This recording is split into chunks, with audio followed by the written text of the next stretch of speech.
What is up, everybody? Good morning. Welcome to the MLB Live Before Lock show presented by PrizePicks.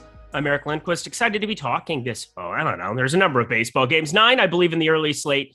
We're probably not going to be touching on the 2 in the evening, unless you guys have a burning desire to look at that, quote unquote, what would be your main slate. But this is the main slate. That's probably why they call it Live Before Lock. I've got my buddy Greg back on deck after yesterday. Good to have him back in the house. Go follow him at Ehrenberg DFS. How you doing, my dude? It's all right. I mean, once again, Jordan Klein just lets us down over and over again when it comes to these streams. So he screwed up. The audio wasn't working. As a result, we had to move over to a new link. So that's why we've got this one over here. I know a lot of people wondering what went wrong. I don't know. I'm not a producer. I don't know the ins and outs of this. I just know Jordan fucked up.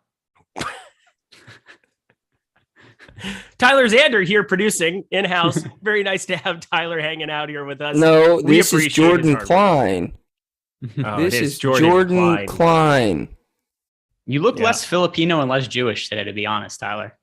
Hit that like button, hit that subscribe button, hit that notification bell. That goes a long way for us. I don't really have anything else to add there. Let's get on track, Greg. 9 baseball games to break down here. We will, at the very end, go through our favorite stacks, our favorite pitchers, round it all together here. Lock is in 1 hour. Let's get to it, shall we? Let's do it.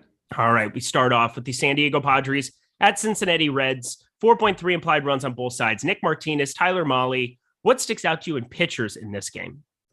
You know, not much, because Tyler Mahle is generally a pretty high strikeout upside pitcher, but this is a really difficult matchup for him. Number 1 against the San Diego Padres, and for not necessarily a small slate with 9 games, but not the biggest. There's a lot of good pitching options today, and Mahle's just not one that's quite going to make the cut for me. I have very, very minimal exposure to him, and my lineups are somewhat set in Fantasy Crunch, and I'm going to have to rerun them as we get more lineups that come in, which, just happened. Like the Pirates lineup just got changed. The Blue Jays lineup came in a little bit. So stuff like that I'm going to have to adjust for. But the pitchers in this game, I see no need to roster Nick Martinez. We've talked about him quite a few times. I think you and I have done a show together every single Nick Martinez start. But once again, I like the strikeout upside of Tyler Mahle. This just isn't the matchup to get to him.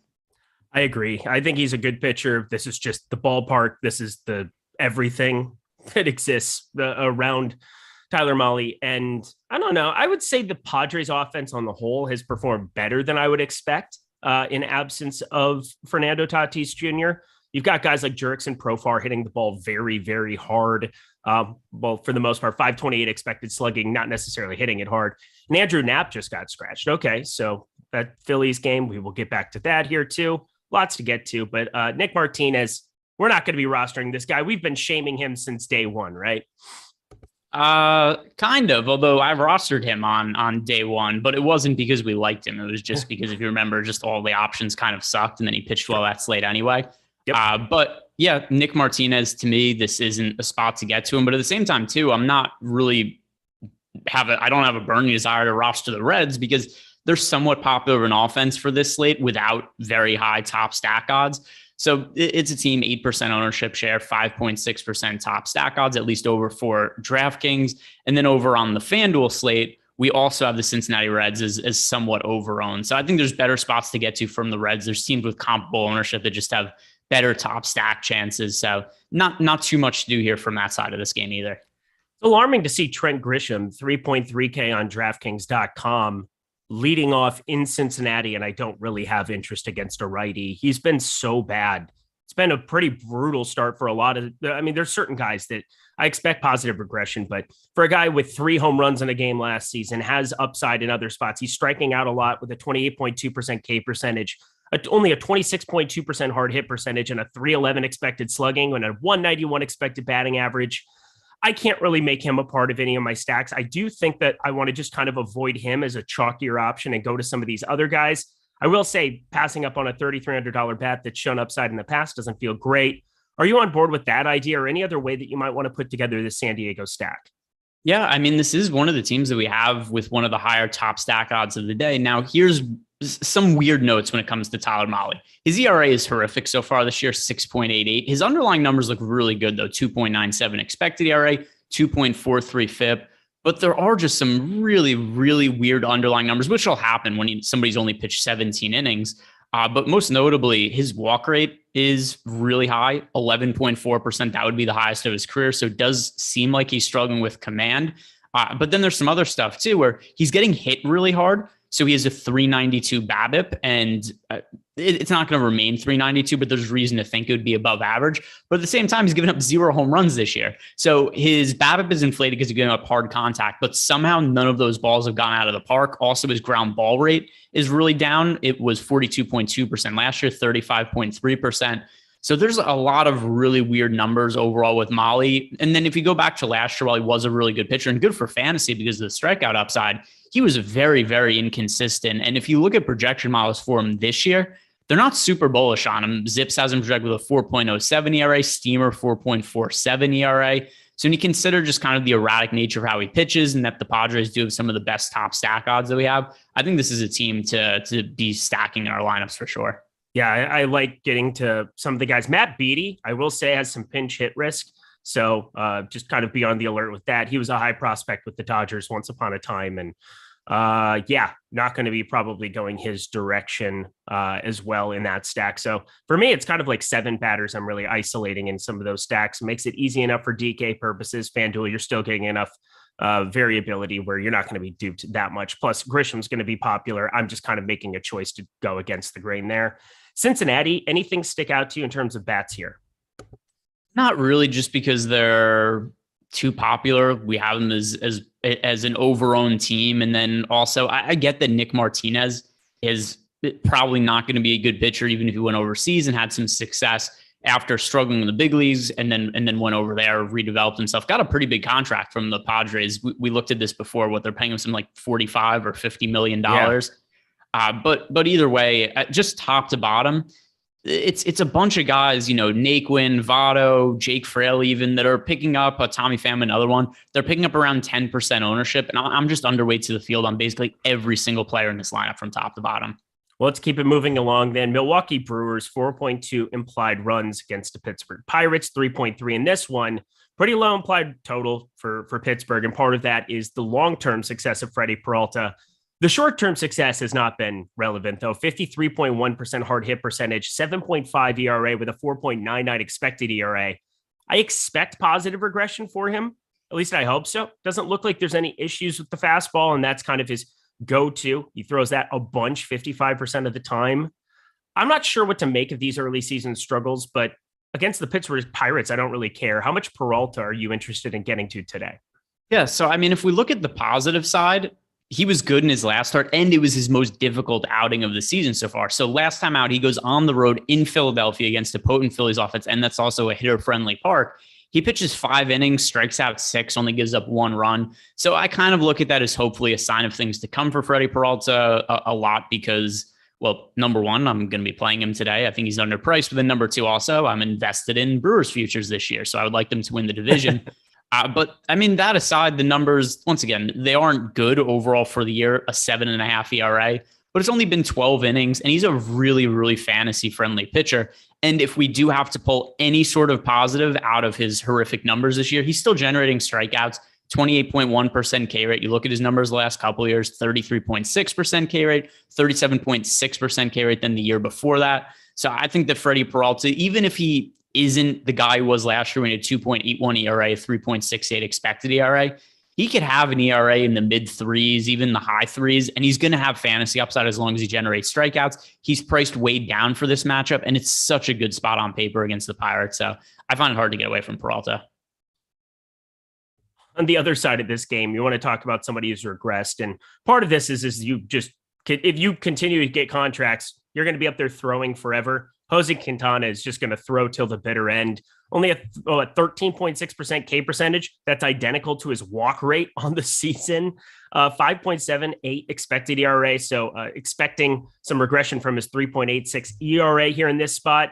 He can't really throw hard anymore. He's a low 90s fastball guy. He throws that curveball. It's not all that effective in generating whiffs anymore. The changeup is, but he doesn't throw that enough to be, 32% of the time this season, which is way up from 15% of the time that he was at in 2021. So that's a pitch he's relying on a lot more, but I don't expect him to garner 32% swing and misses in those kind of spots, or a 14.3% put away percentage. So Quintana, I think this is a team in Milwaukee that we want to get to today. Are you on board?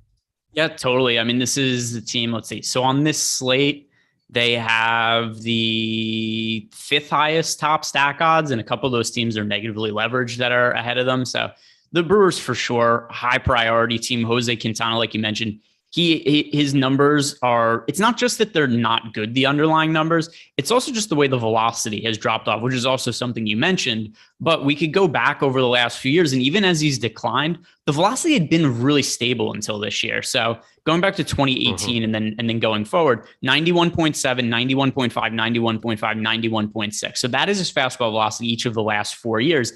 He's below 91 now. So we're seeing a dip of about 1 mile per hour on this fastball velocity.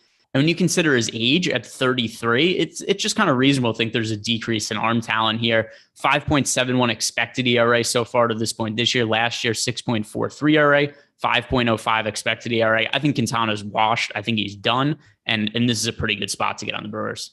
He is 5,900. That's the nicest thing I can say about him, but I prefer Trevor Rogers at 6,100. I would find the 200 to get there. There's really nobody else down there that I would want to go roster. I bet, and if I were building 150 today, I'm going to just be building a couple 3-max stuff. And then if I were, I think I would probably get to some shares of Quintana. Are you going to get to any of them in your 150? I doubt it. Let me rerun my lineups just to see what it looks like now that a couple more lineups have come in. Then also, like you said, the Phillies changing catchers. But in the last run I did, I didn't have Quintana. And the other thing too is, he could pitch okay and suppress the Brewers offense, but I don't know that's going to equate to fantasy upside because he's not working deep into games. He's made 3 starts this year and pitched 14 innings. Last time out, he was kind of okay against the Cubs. Not great, but he was serviceable. Still didn't go very deep into the game. And like you said before, walks have been an issue and the strikeouts have been non-existent for him. So it's hard for me to imagine that there's much upside in Quintana, even if he pitches okay. Who are your favorite bats from the Milwaukee side to land on? All right, let's see. So Milwaukee Brewers. Keston Hiura batting cleanup is an awfully nice spot for a guy who showed some flashes 2 years ago, had an abysmal season last year, couldn't stop striking out to save his life. And now we're looking at a spot against Quintana, him a righty against lefty. I feel pretty good about Keston Hiura as a one-off even. Yeah. So, by the way, I'm overweight to almost everybody in this lineup. Just kind of looking through, like Hunter Renfroe, I think is a really good one off. He is always smashed left-handed pitching. He is 3,500 on DK and also fairly cheap on FanDuel hitting in the middle of the order. The only guy that's expensive here is Willy Adames. And I don't have an issue getting to him either because he's another guy who's been one of the better hitting middle infielders ever since getting traded to the Brewers. Did you ever read about the weird stuff with his eyesight? No, but I know 607 expected slugging and 45.8% hard hit percentage. He's outrageous so far this year. Yeah, so he was one of the top prospects in baseball just a few years ago when he was with the Rays, and he had really weird splits with Tampa Bay where he was a really good hitter on the road and could not hit at all. at Tropicana Field. And he attributed to, he just said he just couldn't pick up the ball with the backdrop there. The batter's eye, the blue. And the battery, he just said he couldn't see the ball there. So he always had these really good road numbers and was terrible at Tropicana Field, which he attributed to not being able to see the ball in the worst ballpark that anybody's ever built. And so he ends up getting traded to the Brewers as kind of a buy low, and immediately just his numbers pick up right where they left off as a road player when he was at Tampa Bay. And so long story short, I buy into Willy Adames being one of the better hitting middle infielders in all of baseball. He's the only pay up option on this team. It's sensible. I like getting to him. And also if you're stacking the team, it's not at all hard to fit him in because everybody else is so cheap. It's a pretty great lineup to get to here today. If there are struggles going on, and there definitely have been in the early going for Freddie Peralta, this is going to be the top pitcher on the board. He's my favorite pitcher on the board, but he's definitely going to be the most popular. Him and Zach Wheeler 1-2 in some capacity in terms of ownership on DK. Are you willing to roster up the Pittsburgh Pirates in this spot? No. And it's a slate where, I might have one or two stacks of them out of 150 of them making him, but not with any kind of priority. They have the lowest top stack odds of any team on the day. Once again, Freddie Peralta, I still think that he's going to be good going forward, at least from a fantasy standpoint. I know the strikeouts are going to be there. And in the matchups where he struggles, I tend to think it's not going to be the Pirates. I think it'll be better offense that get to him. So the Pirates, not for me. Yeah, probably not for me. If I had to pick a batter, I'd probably go Ben Gamel batting cleanup there just as a salary saver. Nothing more, nothing less. Brian Reynolds, you've been disappointing so far this year. Let's get back to doing what you do, and that is hitting baseballs. Anything else from this game for you? Let's see. Anything else? No, I think we pretty much covered it. Awesome. We haven't covered Awesemo tools and content. $29.95 for the weekly pass. That's every sport we offer behind the paywall. Player projections, ownership projections. If you like the top golfers tool, the top stacks tool in baseball, if you like the NBA boom bust tool, I'm telling you, $29.95 gets it all for you. So take advantage of that. If you're just interested in playing MLB, $4.95 for the weekly package on that. You got to get a Fantasy Cruncher as an add-on, of course. But the most important part is just getting these tools and content developed by Alex Baker, Steve Buzzard, Eddie Lai, I'm just over this guy winning every single tournament, every single night. But you know what? I'm okay with it because he's a nice guy. So way to go, Eddie. We've got all of those guys working on these tools. And now I just want to throw this way. OddsShopper has MLB content up live as of today. Greg told me that before the show. I got excited. I think you should all be excited too. Head over to OddsShopper and go see some of that data. Sorry, it's so we have the MLB props up, but not on OddsShopper yet. Oh. If you go to the MLB tab and then click on MLB player props, it's there. Well, if you want that, $29.95 for the weekly pass. Stop guessing, start winning, and join us here at Awesemo Plus today. There we go. Thank you for interjecting. I don't want to lie to the people and then have, emails galore to Terry. Oh, actually, you know what? That is a good reason to do it. Let's blow up Terry's email. Just give people ridiculous information. It's like, Keep Terry busy. Yeah, it's like, we haven't heard from Terry in a while. Miami Marlins, 4.3 implied runs at Washington Nationals, 3.7 in this one. Trevor Rogers, once upon a time, showed a lot of upside. Not so far this season, 18.2% K percentage, 1.80 whip. That's not great. Patrick Corbin on the other side, him and Jose Quintana, they're the Spider-Man meme. You're just basically pointing at each other. They're the identical lefties doing identical things. You're not interested in pitchers from this game, are you? I am in Trevor Rogers. So his strength of schedule this year has been ridiculously hard. So he has made 3 starts on the road in San Francisco, and we know how good San Francisco's offense has been. Then we've got the Philadelphia Phillies he went up against, and last start was on the road against the Braves. So it's not like he's exactly been put in positions to succeed. And then you start to look at his underlying numbers. They're not that bad. It's the strikeout rate hasn't been good, neither is the walk rate, but there's been a lot of bad luck involved. He's a 368 BABIP. He also has a 47.6% strand rate. These are just things that have to regress. And all projection models are really high on him for this year. Zips and Steamer both project to be a really high strikeout guy, ERA in the mid to low 3s. So I'm still pretty high on Trevor Rogers. I'm going to overlook what's happened so far this year because he was so good last year. And it's not like there's been any diminished velocity. It's actually up a little bit. A 94.6 average fastball velocity last year, 94.8 this year. So it's 3 starts. He's pitched 11 innings. I'm going to throw it all in the trash. He did look better last time out against the Braves. And this is such an easier matchup than what he's gotten so far this year. I know he has Juan Soto to work around, but other than that, 6,100 is a really cheap salary for Trevor Rogers. And last I looked, he wasn't popular. Let me see if that's still the case. Yeah, he's a little bit more popular, but I would much rather roster him than Quintana. I had said that before. He's 10.3%. It just makes a lot more sense to go to his direction. And Patrick Corbin, I have no interest in rostering. Yeah, I have no interest in Patrick Corbin either. He has been hot garbage for a minute. Sometimes always shit. Sometimes always shit.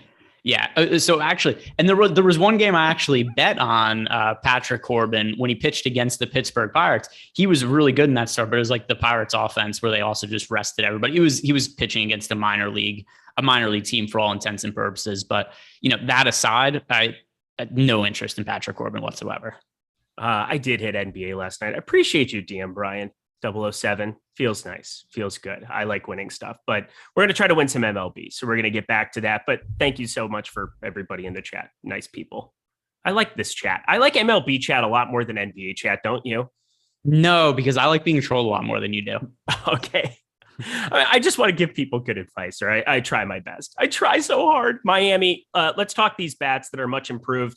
If we don't want to roster Corbin, I do have some interest in just up and down this lineup. I don't like that John Birdie is leading off, but such is life. He's going to be super popular at 2,200. I would assume he's only 13.4%. Okay. Not as popular as I was expecting. Jorge Soler, Garrett Cooper, give me those two in the middle of this lineup. And my boy, Avisel Garcia, he's going to get back to doing 2021 things very, very soon. I just think he's one of the most underrated hitters in baseball. It's a team with a little bit of negative leverage, but the value percentage that allows me to get to some of these top arms, kind of hard to beat it. How do you feel about Miami today? They're really popular. This is the third most popular stack on the entire slate, and I just don't think the value is all that necessary because we have pitchers like Zach Wheeler's really cheap today. Freddie Peralta's really cheap. We just talked about Trevor Rogers being a good SP2 on DK. So I don't really think it's that necessary of a team to get to. I would feel different if the field wasn't there. And once again, I'm not advocating for Patrick Corbin in any way, and he's been terrible this year. But I still kind of find it hard to get to the Marlins in a spot where, number one, also the total in this game is 7.5. It's one of the lower totals on the slate, and the Marlins are one of the most popular teams. I just don't think it's necessary. Yeah, I kind of like some of these bats. I've been the guy who's been writing off the Dodgers pretty much every time in this Arizona series. That's worked out well. Sometimes with these super popular teams that are just value teams, I'll just eliminate them off the board. I'll just take out the entire pool.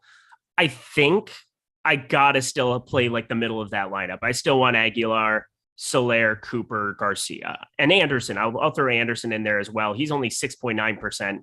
I'll probably find some shares of those guys, but probably with you where I don't want to be full stacking like crazy or going nuts with this team because the back half of the lineup, not great.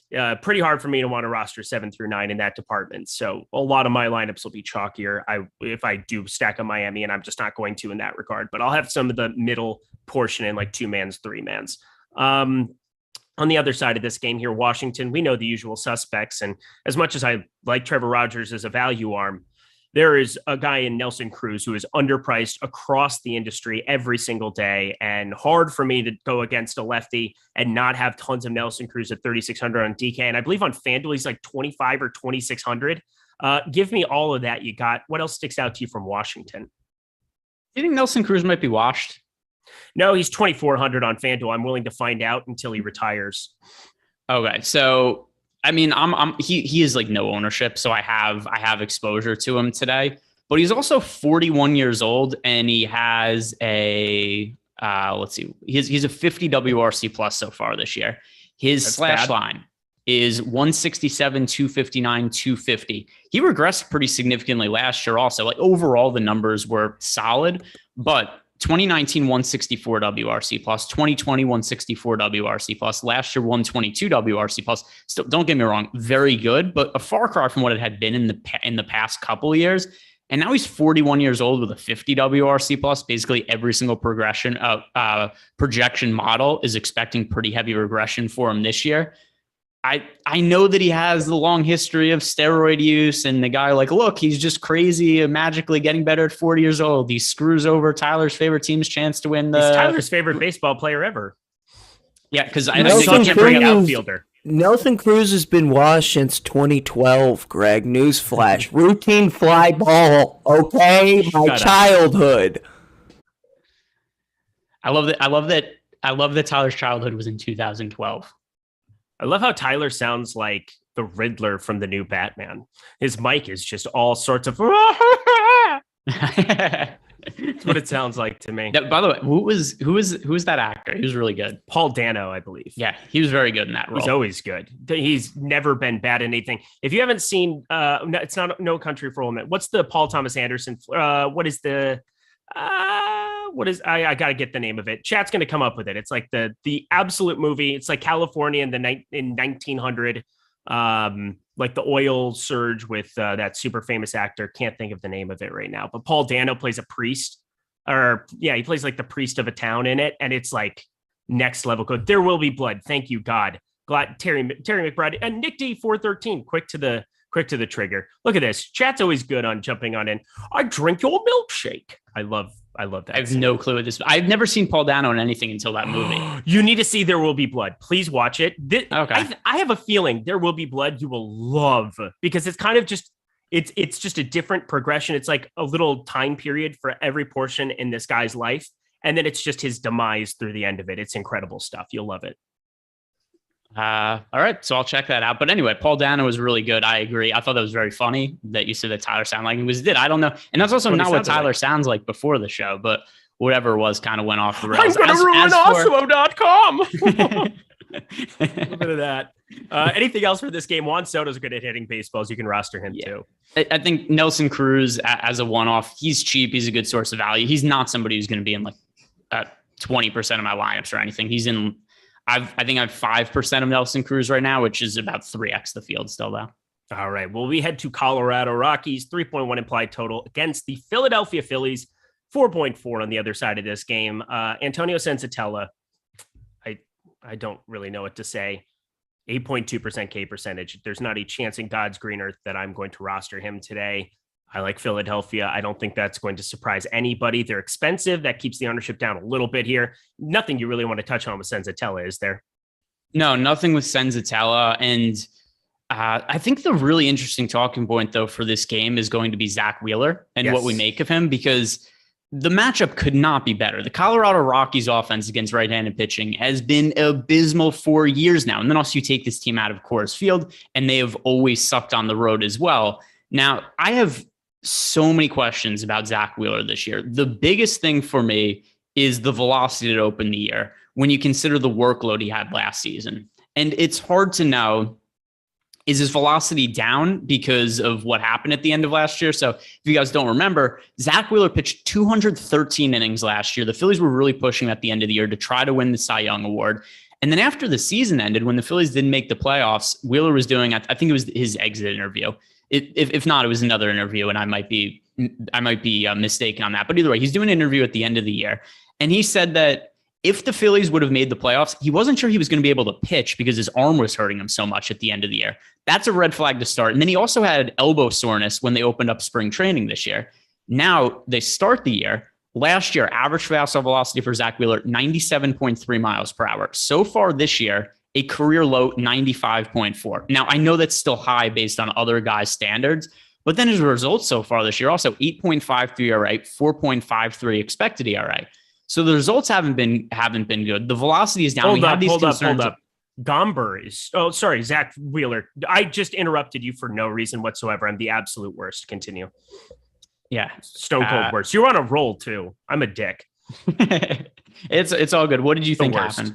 No, everybody was saying Gomber starting instead of Senzatella, and you were talking about Wheeler, and I was going to interject because I thought it was like breaking news, and it wasn't. It just simply was listed wrong on Fangraphs this morning when I did it at 6 a.m. Oh, good. Well, anyway, as it comes to Zach Wheeler, long story short, he's really popular today, particularly on DraftKings, because he's so cheap and such a good matchup. And I don't know what to make of him right now. He's also really popular on FanDuel, the most popular pitcher on the site, 22.5% owned. The spot is so good, but I also have so many questions about Zach Wheeler. I'm just aligning myself with the field on him and saying, like, my slate is going to be made or broken elsewhere because I don't know if Zach Wheeler's healthy right now. He's clearly not been the same guy to start the year as he was last year, but the matchup is so good and he's so cheap that it's also hard to ignore. But what are you doing with him? Well, I mean, Colorado has a 162 ISO on the season. That's sixth in baseball, only a 20.5% K percentage. So I'm with you where I think outside of Coors and just look at the Vegas implied total. They're not expecting much for them against a Wheeler here, but I think Connor Joe has been pretty decent to start off this season. Charlie Blackmon started to show life again, which is better than I can say for him last season. Randall Grichuk in the middle of this lineup. CJ Cron, I've always liked, and now is starting to really smash a baseball. Ryan McMahon in that lineup again today. I think it's a little bit better than it's been before. Obviously, no Chris Bryant here, which, for better for worse, that's not ideal, but I think I'm with you where I don't want to go crazy with Wheeler. He's still in one of my 3 single entry or my 3 max stuff for today.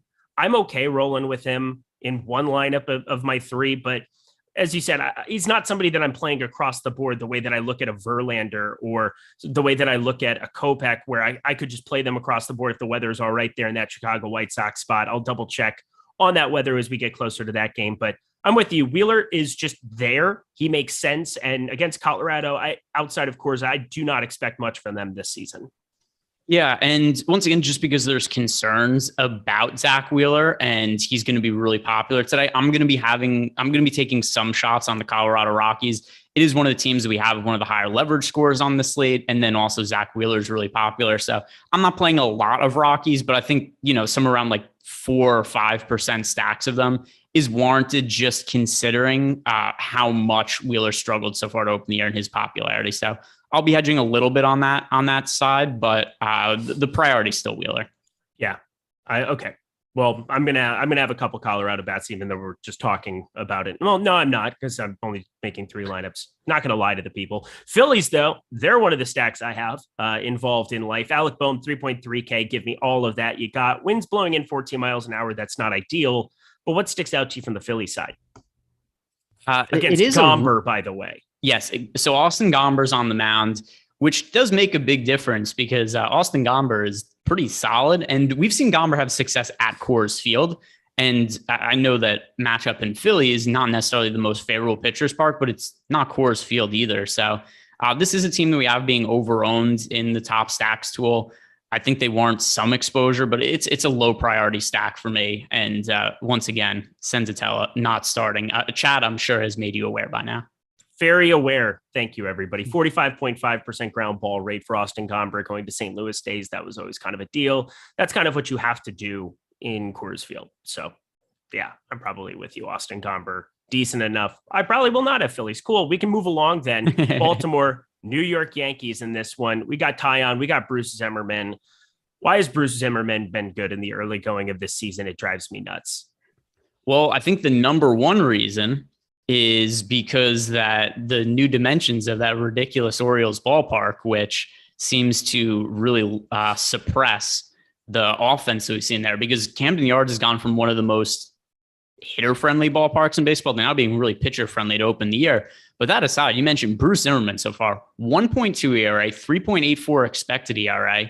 The strikeout rate is solid. The walk rate also isn't bad. So 27.1% strikeout rate, walk rate right around 8%. The projection models are kind of all over the place on Zimmerman. Like Zips has him projected for a 5.31 ERA the rest of the year. Steamer has him at 4.43, which if you can maintain an ERA in like the mid to low 4s in the American League East, you're not a bad pitcher. So there's really split data on him on what people are going to expect from him going forward. I'm just going to lean on the fact that our top stack still has the Yankees as by far the most over-owned team on the entire slate. So I'm not really going to be stacking up the Yankees all that much. I'm more apt to use some of these guys as one-offs, hoping for home run upside. Like Aaron Judge is the one I get to pretty frequently as a one-off bat. But in terms of a stack, it's just too popular for me. So I'll stay away and just hope this isn't the team that scores a million runs. And I mean, Baltimore, they've got some power at the top of this lineup, but it's not a team against Jameson Taillon that I'm really going to go nuts with. Super, super low walk rate so far, 1.7% walk rate for Taillon, 22% K percentage. He's kind of a middle of the road pitcher here. Do you think that there's maybe some more upside considering he's garnering some attention, 19.2% ownership, 14.3% top 2 pitcher percentage? What are you planning to do with Taillon today? Let's see. So I've got another run with, we just got was that the Royals lineup that just came in? So Taillon exposure for him. I'm not really getting very much. There's a lot of other pitchers that are higher priority for me. Once again, with it being a smaller slate, it's small-ish slate, but a lot of good pitching options. Like I like Trevor Rogers more than Taillon. I like Skubal, Kopech, Peralta, Wheeler, Verlander. These are all pitchers that I like more than Taillon. So he's more just like a 5 to 10% guy for me. Okay, that's fair. From the Yankees side, Anthony Rizzo, outrageous at life and does ridiculous things with a bat in his hands at the moment. Anything else from the Yankee side you really want to prioritize against Zimmerman? Not really. Once again, it's just a really, really highly owned stack, and fairly so. I understand why it's the case, but in large field tournaments, although I guess you said you're just playing 3 max, are you using Yankees as one-offs, avoiding them? How are you approaching There's just them? a lot of construction going on around my apartment, and my dog's had a rough 24 hours, so we're gonna try to just focus on him a little bit. I can't be swapping around, making sure everything was going to work. So I was like, I'll build out 3 lineups and kind of be intelligent enough to talk about this slate for different things. So I'm probably just avoiding this entire game altogether outside of one Rizzo one-off, because left on left, maybe people just, it's just one of those spots for me where I don't really care. Wind's blowing out to right and Rizzo's been that good. And I know that you are a yearly fantasy player. Do you know the number 1 ranked player in yearly baseball leagues is so far? Anthony Rizzo, not You're really damn right close, actually. Yeah, he's been outrageous. Congratulations on another Yankee that I just convert that I just can't stand. I loved Joey Gallo once upon a time. I loved Anthony Rizzo once upon a time. Now they're with the evil empire, and it's just despicable. But you know what? When you hit 3 home runs and I've got 14% of you, you can do it all the time. I'm just fine with that the other day. Yeah, so I'm with you, actually. I think if there is one Yankees bat to take as more of a contrarian option, I said I'm getting to Judge as a one-off on this slate. He's going to be popular, but I think he makes sense in some less popular stacks or in stacks with less popular pitchers, just because still I think that with the wind blowing out, there is reason to like him here. But Rizzo is more of a contrarian option, also makes some sense, just because I don't think the left on left matters all that much. Anything else from this game? No, just shout out to our guy Weatherman, who left us a super chat with a what is sticker? Sticker. A sticker. How's it going? Sticker of a cat. He is it's like a little fox, isn't it? It's a little foxy thing. Yeah, it is. How's it going? Going pretty good, Weatherman. Thank you for the super chat. Oh, we appreciate you. And we also appreciate PrizePicks, the sponsor of the Live Before Lock show here. We're 24 minutes away here from lock. So we're going to talk PrizePicks for a quick second.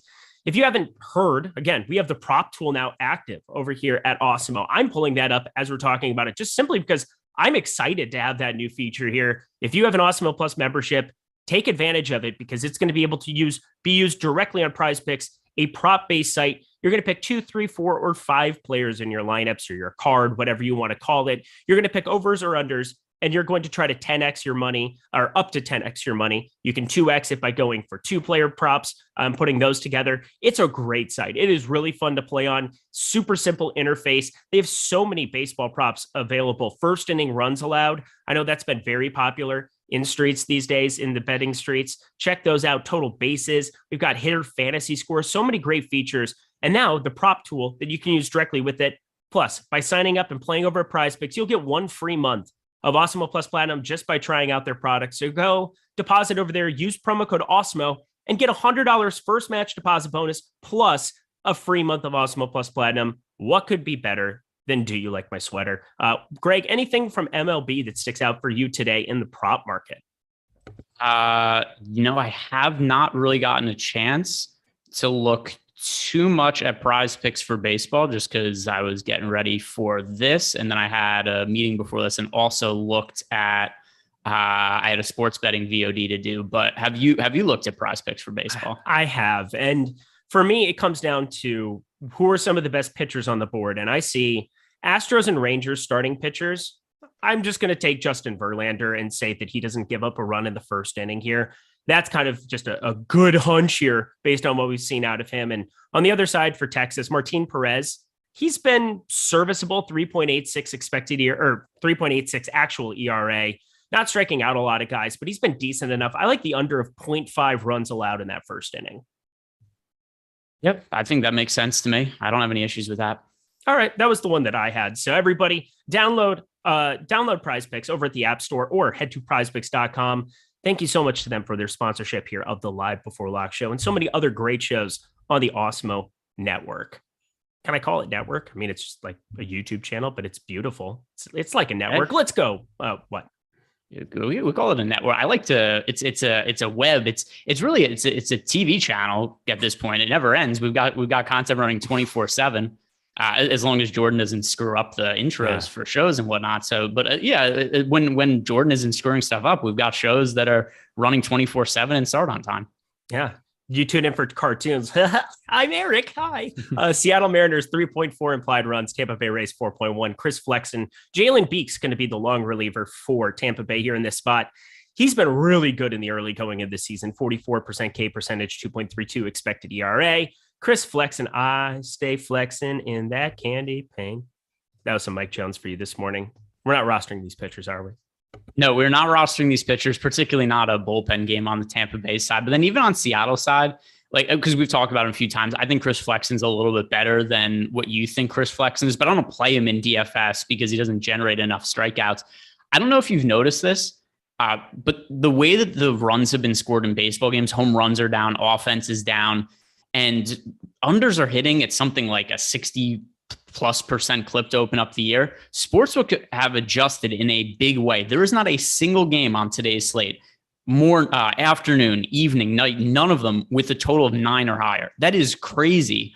But the reason I bring that up is the total for this game is 8 runs. It's actually one of the higher totals on the entire slate. So this is one that relative to the other games expect to have a little bit of offense involved. So I do think for that reason, it makes sense to be on both these offenses who are both looking kind of decent in our top stacks tool. Seattle especially is one of the most positive leverage stacks on the slate. Here we go. Well, then talk to me about your bats that you prefer from that side. Yeah. So in the build I have right now, let's see. So it's also really easy to get overweight to these to this team. It's not like there's any one hitter I have like 12% of or anything, but the most popular hitter on the entire lineup, it's Ty France and Eugenio Suarez are both 2.8% projected owned. Everybody else is 2% or below. So if you just play 150 lineups, if you have 3% of the Mariners, you're overweight to every single player in this lineup, and most of them 3x the field. One guy that I wouldn't say super high on, but I do think makes sense. Julio Rodriguez is one of the best hitting prospects in all of baseball. He remains cheap on both FanDuel and DraftKings. He had a horrendous start to the season, but he has looked much better over the last week of play. And just considering his outlook as a prospect, I don't think he's a bad guy to buy low on. I know he still hits towards the bottom of the order, but that aside, he's cheap. He has the talent, and I think as a one-off and a value option, he makes a lot of sense. Yeah, I don't mind him and Kalenic 7-8, like both of them together. Jesse Winker, you can always roster, period, end of story. Suarez has been very, very good at the beginning of this season. Resurgent, if you will, even though I hate that word. From the Tampa Bay side, going up against Flexen, Brandon Lau every day. I'm cool with that in my life. Anything else stick out to you from Tampa Bay? It's a fairly high priority team just because they have such high top stack odds, but they're also about appropriately owned. Wander Franco, I'm going to be getting to him on pretty much every slate this year when he's there. Like he's becoming one of those guys that's such a good fantasy option, and he does everything. He hits for power, he could run, and he hits for average. So there's going to be a lot of games where he puts up big fantasy totals. So Wander Franco to me is just always somebody who I'm going to have, like 15% of or so. I'm with you too. Brandon Lau makes sense. If you're looking for a punt at catcher, Pinto, just because he's min-priced on DraftKings, there's no reason to consider him on FanDuel. But at least for DK purposes, where we have to roster a catcher and most of them suck, we might as well go with one of the catchers who's min-priced and is is on a team that is one of the higher implied run totals of the slate. Like it. Alberto Mondesi, torn ACL in his left knee. News God breaking it here. I feel so bad for that guy. He's a divisional rival, being a Twins fan, but like I always liked watching him play. 2-hole Alberto Mondesi like 3 years ago was a god. He was an absolute god. Can't stay healthy, and this is just more of the same. Last year, he had like 3 separate hamstring injuries last year. He continued to get hurt, and yeah, I mean, he's got all of the fantasy ability in the world, a little bit of power, a ton of speed, but I mean, how long is that going to uphold now when you got the fact that he's somebody his game is so built on his legs and his ability to run, and now he's had a history of hamstring injuries and a torn ACL. It's just hard to imagine he's going to become the guy that we thought he could have been. 3 games to go, 17 minutes. We can do it. Tigers, 3.3 implied runs, 3.7 for the Minnesota Twins. We've got Skubal. We've got Bailey Ober. Talk to us about our boy. I believe he's now officially our boy, Tarik Skubal.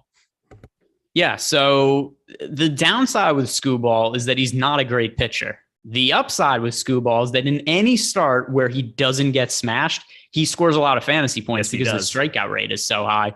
And he's actually been good this year. I don't totally buy it going forward. 2.3 ERA, 2.99 expected ERA. But I mean, just the strikeout stuff has been so good over the last few years, consistently got with a 25% plus strikeout rate. So one of the higher upside left-handed pitchers from fantasy purposes, just because of his ability to generate swing and misses. And whenever there's a slate where he's not going to be all that popular, I have interest in him because of the ability for him to generate strikeouts when he's going well. So 14% owned for him, 8,500 on DK. I think that is sensible. He's somebody I'm a little bit overweight to the field on. Then you look at it over on FanDuel with Skubal, and he is 8,800 projected for 8% ownership. Once again, there's upside there. The downside is apparent. It's a difficult matchup against the Twins, and Skubal at times hasn't been good in the past. But if he is able to get through like 6 innings and is able to limit the damage, he's going to score a lot of fantasy points because of his ability to generate strikeouts. Sure is. And I have more interest in him than I do in Bailey Ober on the other side of this one. Yeah. The K percentage is just not there. He's more owned than Tarik Skubal. Yeah, I know we're playing with fire, but I would much rather roster Skubal. Are you with me? Yeah, I have no real interest in Bailey Ober on this slate. He's in a couple of lineups, not intentionally. It's just, I'm sure Fantasy Cruncher's like, hey, this guy's salary fits here, therefore this is where we play him. But no, he's a very low priority play for me. No real interest. Skubal's a pitcher I want to get exposure to. Then looking at the Tigers, it's a team with some positive leverage. They've got some okay bats at the top end of the lineup, revamped, if you will, with Austin Meadows being added to the fray. You get Javier Baez, but that can be a strikeout guy in the middle of it. You got Torkelson, one of the best prospects in baseball. Decent enough lineup here. Again, I'm not going to be rostering Ober, but I don't think I'm going to be rostering any Detroit. Are you? Let's see. Did I get to any Detroit bats individually? The one I have the most exposure to is Austin Meadows, who I have 5% of because he's really cheap and he's batting second for the team. Like I'm surprised the Tigers were able to get Austin Meadows for so little. That's more than once Austin Meadows has been traded for very minimal. When he was traded to the Rays originally from the Pirates, it was Austin Meadows and Tyler Glasnow traded for a then washed Chris Archer, who's, I don't know, made like 20 career starts since then, maybe a little more, but he's been terrible in pretty much all of them. So, I mean, Austin Meadows continues to be a guy who just produces, and now is on a second time he's been traded to a team where it didn't really require all that much to trade for him. So I think he's a good value option, but nothing else really. Yeah. Terry McBee, he says he's not probably going to get to any over, but he likes the pitcher. I like watching a 6'9", 6'10" Stork up there not throw it over 92 miles an hour. Oh, wait, no, I don't enjoy that. It's brutal as a Twins fan. I hope he ends up panning out and being something good. Thank God for Joe Ryan. What a stud. Over 5.5 strikeouts. Hope you guys tailed that one yesterday. That was good. Tallest, Bailey Ober, tallest starting pitcher in baseball, correct? I believe so. I can't imagine anybody is taller. I'm not going to Google it, but I got to assume it has him listed as 6'9". I've seen him in person. He is taller than that. Yeah, like I've played enough basketball. I feel like he's 6'10", 6'11". Okay. We'll take it from Eric. Eric says Bailey Ober is lying about his height. I don't know. Maybe he just wants to have that 9 next to it so that he's not like 6'10" and just remembered as a tall pitcher. Period. It's just a joke where he's like, "Oh, I'm 6'9". Is that what it is? 6'9". Damn, go fine.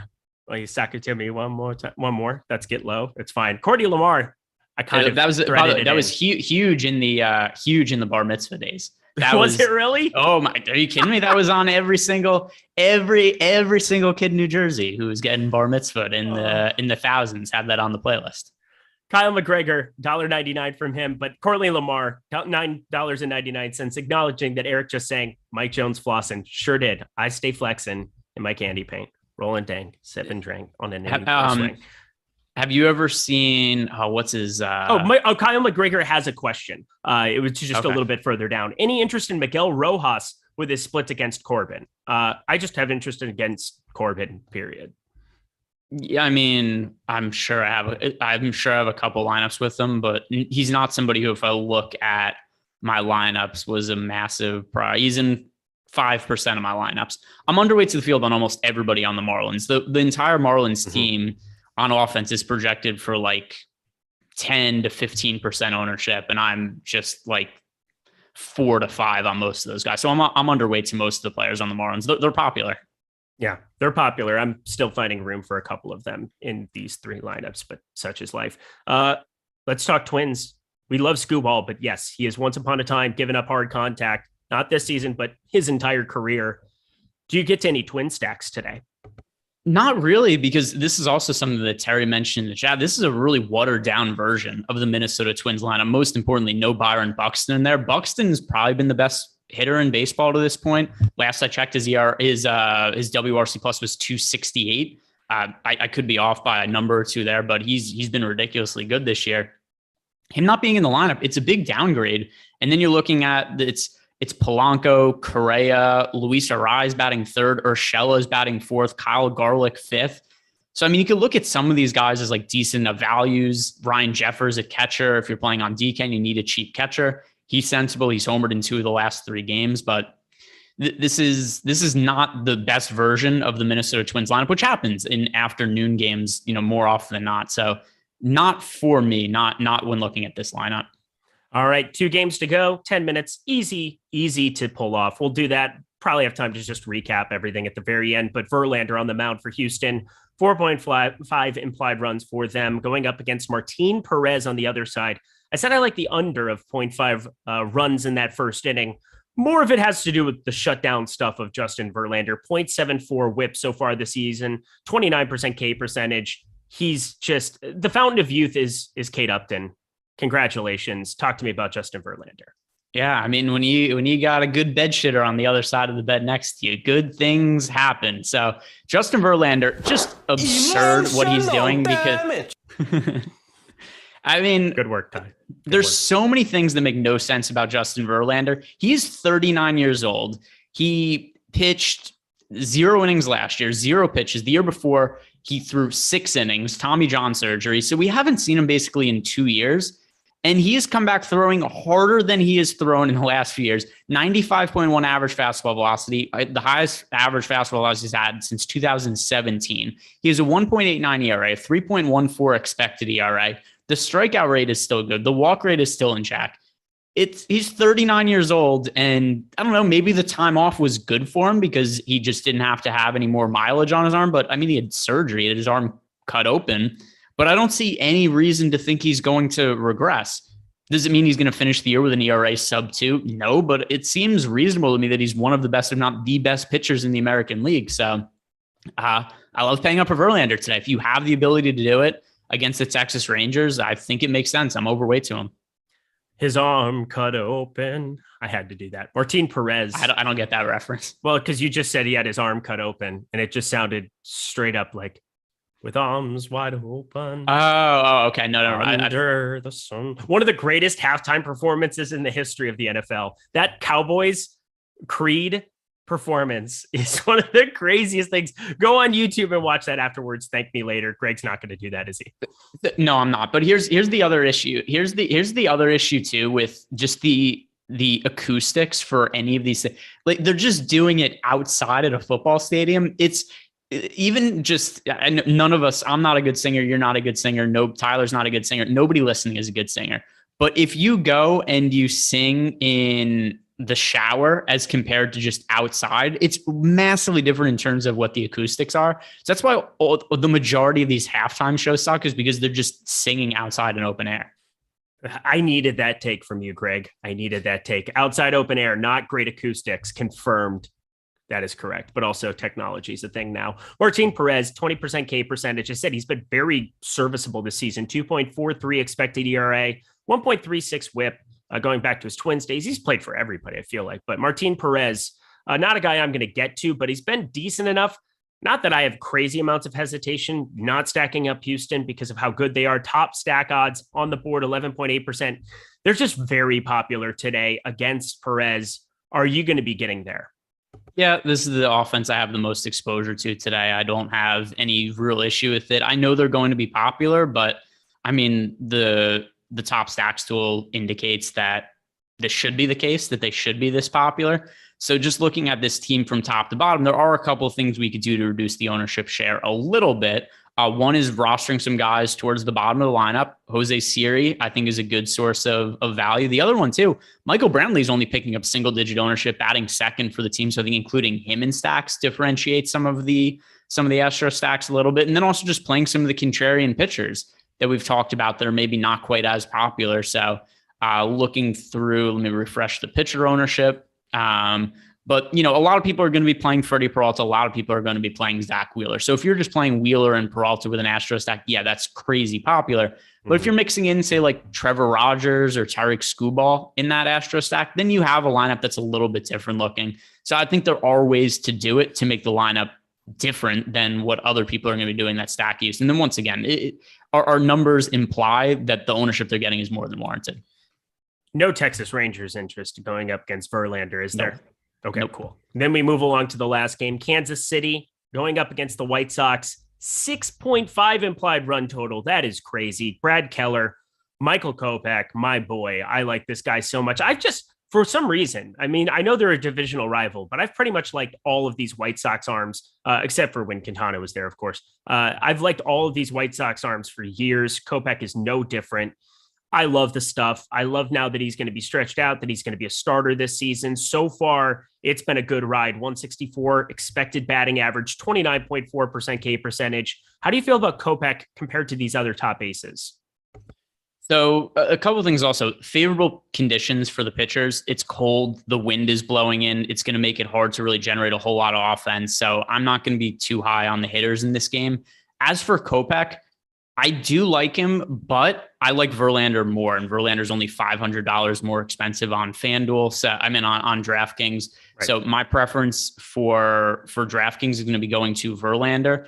Over on FanDuel, there's a little bit more of a price gap because Verlander is $10,700 and Michael Kopech is $9,500.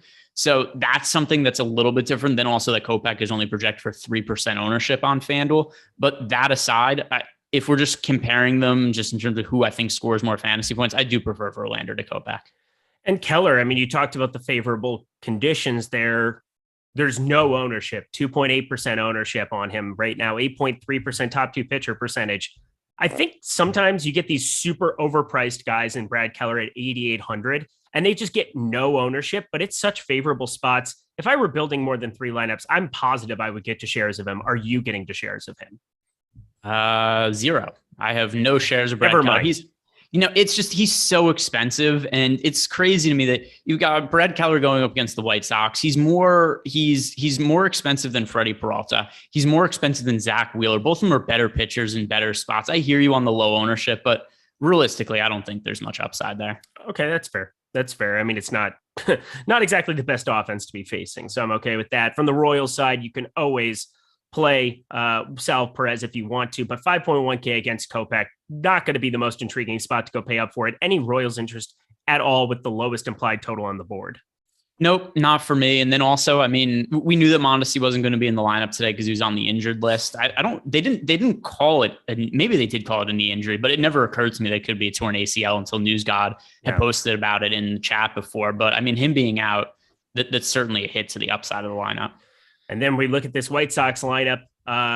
Feel like there's somebody missing, then maybe not. I mean, obviously we all know that Eloy Jimenez is out, but I'm just looking at this. It just seeing sometimes maybe good, sometimes Gavin Sheets. He's batting third. He's batting third. That one actually was pretty good on the fly. No, that was good. No, Tyler gave me one of these. Thank you. He's batting third there. That's a nice piece of salary savings, 3.7K. What are you going to be doing with the White Sox in these terrible hitting conditions? Yeah, I mean, it's just a spot where I understand they do look a little bit under-owned in the top stacks tool, so that could be reason to get to some exposure. Like, I haven't totally X'd them out, but it's such a low priority because of how poor the hitting conditions are going to be. Once again, wind blowing in like 10 to 15 miles per hour. It's cold. There's some chance of light rain. I just don't think this is the best opportunity for offenses to really go off and have a big game. Each hitter in the lineup is 1% owned, with the exception being Yasmani Grandal at 6%, and then Tim Anderson at 4%. So if you're building a stack of this team, if you have like 2% of guys like Abreu, Berger, Gavin, sometimes maybe good, sometimes maybe Sheets, you make 2 out of 150 lineups with these guys, and you're going to be overweight to them. So from that standpoint, it makes sense to be overweight, but it's really low priority. If you're playing 1, 3, 10 lineups, then you don't have to worry about the White Sox. All right. And that is the entire slate here. We're going to recap. There's one more. There's one more game on the FanDuel slate. One more on the FanDuel slate. All right. We can Boston, talk through Toronto it. Game. Smash that like button for my friend, Greg Ehrenberg over there. I didn't play FanDuel today. Can you tell Boston and Toronto exists over there? Alek Manoah, that's a massive ace to have up on the board. And Garrett Whitlock, no thanks in that regard. But talk to me about Manoah up against a Red Sox team. Confirmed has power, but confirmed strikes out. Yeah. So once again, this is only FanDuel specific, and Manoah is so expensive at 10,600 on FanDuel, and the matchup is difficult against Boston that it's a low priority pitcher for me. I'd rather pay $100 more and just get to Justin Verlander. So it's funny. I'm saying like, hey, we got this other game we have to talk about, but it's kind of irrelevant to me on this standpoint because I don't want to stack the Red Sox against Manoah, but I don't really want to pitch Manoah against them either. So that's a spot that I'm good with staying away from. But where I do think that we should have some interest, Garrett Whitlock is going to be on the mound for Boston going up against Toronto. Toronto's not picking up that much ownership, project for 3.8%. So just considering a matchup against Whitlock is not all that daunting, and we've got this really high-powered Toronto offense that isn't going to be popular, I think it's a good contrarian stack, but obviously only FanDuel specific. Raimel Tapia batting cleanup. What a time to be alive. Jesus Christ. Anyway, good job, Toronto. Well done by Greg here, recapping everything here underneath the hour perfectly. We just landed the plane safely. Just to recap, I know that this first game, or these first 2 games just locked here at 12:35 p.m. there out on the East Coast, 9:35 a.m. out here on the West Coast. But recap for the people, your favorite pitcher, your favorite stack, and who is going yard. All right, so let's see. My current ownership, the stack I have the most exposure to is the Houston Astros. The pitcher I have the most exposure to is Justin Verlander. So, all right, pitcher and the offense. And then let's see, who am I going to pick to go yard? I think the most obvious answer is Aaron Judge, but I kind of feel like that's cheating. Let's see. You know what? I'll try to do this. You know what? Here's what I'll do. You'll be on board with this. How about Rizzo? Rizzo, yes, it's a really good spot for the Yankees. The Yankees are going to be a really popular team individually, but Rizzo is projected for 11% ownership. He's going to be one of the least popular of the popular Yankees bats. He's off to a crazy good start to the year. So I'll take the left on left matchup. I'll go with Anthony Rizzo. Wind is blowing out to right center field at Yankee Stadium. I'll add Joey Gallo into the mix, batting 6th too. Just like the Yankees in general, stacked them up, having fun, good times.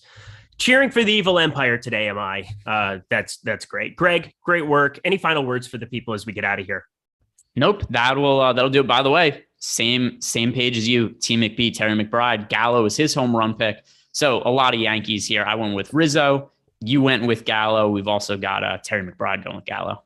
I love it. Absolutely love it. I love Tyler Xander. Good work today, per usual. Quick on the trigger with all the funnies. We always appreciate that. Add some levity to these shows. That's always helpful. Appreciate you guys all hanging out. Smash that like button. Smash that subscribe button as we get out of here. He's Greg. I'm Eric. We'll catch you later.